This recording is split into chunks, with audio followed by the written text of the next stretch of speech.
نور على نور يهدي الله لنوره من يشاء. أعوذ بالله من الشيطان الرجيم. بسم الله الرحمن الرحيم. وصلى الله على محمد وعلى آله الطيبين الطاهرين الذين أذهب الله عنهم الرجس وطهرهم تطهيرا.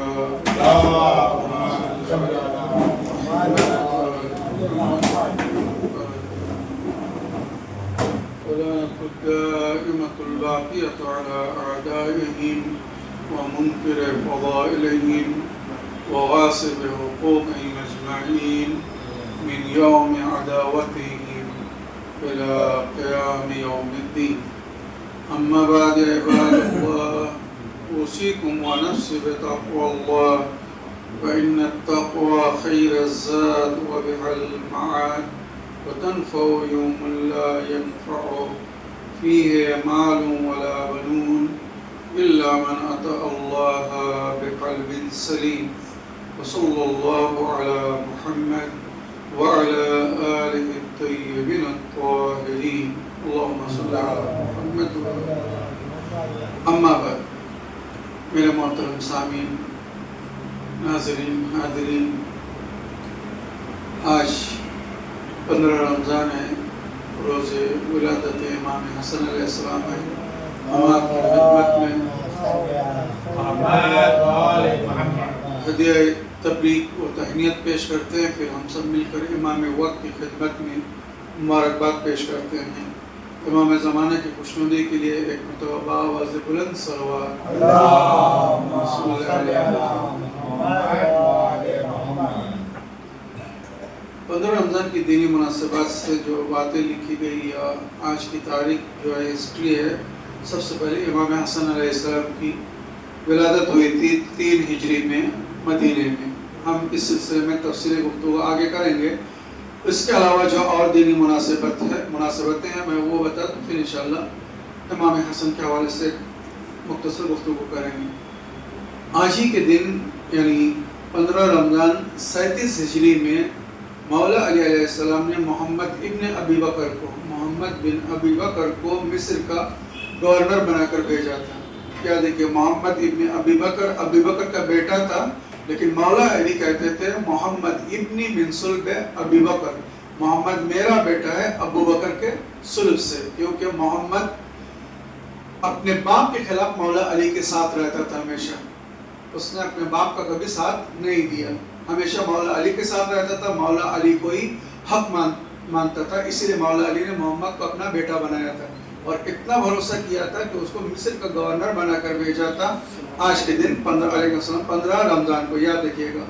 اسی طرح آج کے دن 60 ہجری میں مولا امام حسن علیہ السلام نے مسلم ابن عقیل کو کوفہ بھیجا تھا، اپنا سفیر بنا کر، اپنا نمائندہ بنا کر، جس میں امام حسن علیہ السلام نے کوفے والوں کے خط کے جواب میں لکھا تھا کہ میں مسلم ابن عقیل جو کہ میرا بھائی ہے، میں اس کو اپنا نمائندہ بنا کر، اپنا جانشین بنا کر تمہارے درمیان بھیج رہا ہوں. اس کی بیعت میری بیعت ہوگی، تم اس کی اطاعت کرو، اس کی بات مانو. اگر اس کی اطاعت کرو گے تو گویا تم نے ہماری اطاعت کی. ہم آزمانا چاہتے ہیں، دیکھنا چاہتے ہیں، کیونکہ اس سے پہلے ہمارے والد صاحب کے ساتھ جو ہوا، ہمارے بھائی حسن کے ساتھ جو کوفے والوں نے کیا، وہ کچھ بہتر نہیں تھا. لہٰذا اگر مسلم ابن عقیل کو اطمینان ہو گیا کہ اب مجھے کوفہ آنا چاہیے تو میں آ جاؤں گا، تم لوگوں کی دعوت پہ لبیک کرنے کے لیے آ جاؤں گا، لیکن اس سے پہلے میں مسلم ابن عقیل کو تمہارے درمیان بھیج رہا ہوں. میں دیکھنا چاہتا ہوں تم کتنے باوفا ہو، کتنے اپنے باتوں میں سچے ہو. لیکن افسوس ہے کہ وہ کوفے والوں جنہوں نے جناب مسلم کی بیعت کی تھی اور وعدہ کیا تھا ہم ساتھ دیں گے، اور پھر اسی بلبوتے پر جناب مسلم نے امام حسین کو خط لکھ دیا تھا کہ مولا ماحول سازگار ہے، یہاں سب لوگ آپ کے حق کی بات کر رہے ہیں، آپ آ جائیے. اس زمانے میں ٹیلی کمیونیکیشن اتنا فاسٹ نہیں تھا کہ مولا کو دوبارہ منع کرتے. مولا کوفے والوں نے دھوکہ دے دیا، بدل گئے، ہمارے ساتھ اچھا سلوک نہیں کہ آپ مت آئیے. تب تک مولا نکل چکے تھے مکہ سے، یاد رکھیے گا. تو آج کے دن